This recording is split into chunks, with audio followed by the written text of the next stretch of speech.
So a few years ago, when I was playing soccer at LaPorte High School, the position that I played was sweeper. For those of you who don't know, the sweeper's position is the last line of defense before the goalie.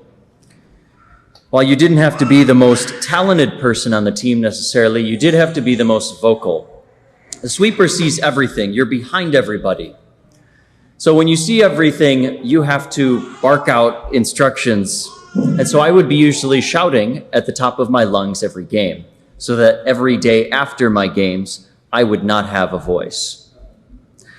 Now, for most of my time in soccer, our record was not very good.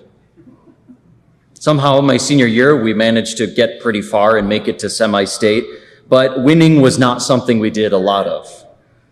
In fact, we lost a lot of games, not because we got blown out, but because our offense was not very good and did not score many goals. We lost a lot of games 1-0, 2-1. The problem for us was that the ball always seemed to be on our half of the field, which is not what you want when you're playing soccer. Your goal is to attack the other goal.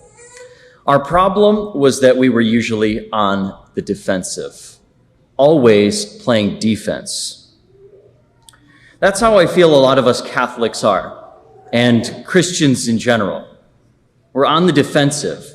And the thinking goes something like this. That world out there, that culture, that anti-God culture, anti-virtue, that culture out there that attacks our faith, the culture that wants to destroy marriage, destroy the family, confuse our children, and promote all kinds of godless values. That's how a lot of us think. And to be sure, lots of those things are true. Our culture's values, some of them are very different from Christian values. The culture does not reinforce the Christian faith like it used to when many of you were growing up. So how do we respond to that reality? Some of us respond this way. That world out there, let's have no part in it. Instead, let's just back ourselves into a corner, build a castle, put up a wall, form our own Catholic ghetto. Let's pack the defense. And so what we find as a church was we're often on the defensive. Think about not just at the church level, but in your own personal level. What does your relationship with temptation and sin look like? If you experience a temptation, how do you normally respond?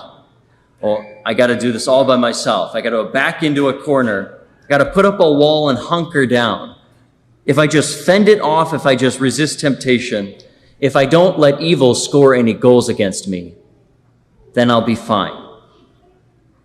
And again, we find ourselves on the defensive. Being on the defensive, that's how I used to interpret today's gospel passage.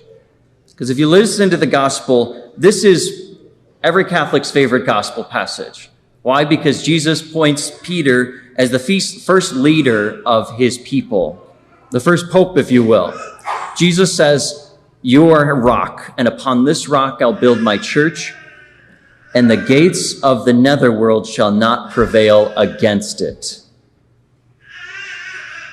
The kingdom of heaven, the gates of the netherworld, the gates of hell will not prevail against it. I always thought that we're on the defensive. Hell is coming at us. Death is coming at us, and Jesus is promising that the church will hold strong despite all attack from the outside. That was how I interpreted this passage. Anyone else interpret it that way? If that's you, then let me ask you a question. Are gates used for offense or for defense? If you're in battle, what do you use a gate for? You put up a gate to protect you from the onslaught coming from the outside. It's used for defense. And so when Jesus says the gates of hell will not prevail, it means that hell is on defense. And you and I are on offense. We're the ones storming the gates of hell.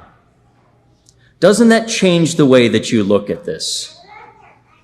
Doesn't that change things for us as Catholics? Because rather than hunkering down, doesn't this mean we're supposed to be on the offensive? Doesn't this mean that we Catholics can't be backed up, crowding our goal, guarding our own little area, embarrassed to be Catholics? No, Jesus has challenged you and me to be the ones on offense. Not with physical weapons, but with the spiritual arms of love. Not with hatred and vitriol like you see out in social media and out in politics. No, but as St. Paul says in his letter to the Corinthians, while we're in the flesh, we do not battle according to the flesh. For the weapons of our battle are not of flesh, but are enormously powerful, capable of destroying fortresses. We destroy arguments and every pretension raising itself against the knowledge of God, and take every thought captive in obedience to Christ. Taking things captive. You and I can take evil captive rather than it taking us captive. That's what happens when you storm the gates of hell, when you counteract every onslaught of the evil one. We're on offense, and that means that we are the ones who should be scoring the goals. Yesterday morning, I was at Bishop Noel Institute in Hammond. Some of you were there. This was for our Inspiring Presence Eucharistic Revival. It was a diocesan-wide event. About 1,000 people were there, lots of young families. And we were all there adoring our Lord in the Blessed Sacrament. We realized that Jesus is with us.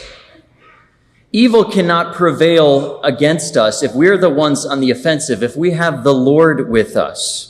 If we as Catholics can show the world what real love looks like, not what that type of love looks like, that it's about laying down your life for one another. If the outside world, if the evil one wants to attack marriage, attack the family, attack Christian values, then that means that we promote marriage, we promote family, we promote our Christian values. We live them out in our own families and our own marriages as if they matter dearly to us. That's how we defeat evil. That's how we storm the gates of hell. Because our mission is to blow up the enemy's kingdom, to see through all the lies that the evil one puts in your heart and into mine, to expose those, to bring them to the light, and to help others see those lies too. Our mission is not individual. It's not about you and me trying to defend off evil all by ourselves. No, it means we're a community, we're a family. And when a family does it together, then we can fend off anything because you're doing it together. We are the ones on the offensive, and that's what we're doing here. When you receive the Eucharist, we don't sit here in church afterward. We go out these doors, and you're on the offensive now, not on defense, not sitting back until next Sunday. We're on offense. So back to my soccer team. While we didn't score many goals, the few goals that we did score tended to be offset plays, like corner kicks. When that would happen, you had a few seconds for everyone to get up the field and just storm the other team's goal, get inside the box. We would ambush the other team's goal. Most of the goals that I scored personally were with my head, because we would outnumber the other team and just storm the goal. That's what we can do as Catholics. So let's take that as our image today. And let's take our usual Catholic defensiveness and turn it on its head. And instead, let's be on the offensive.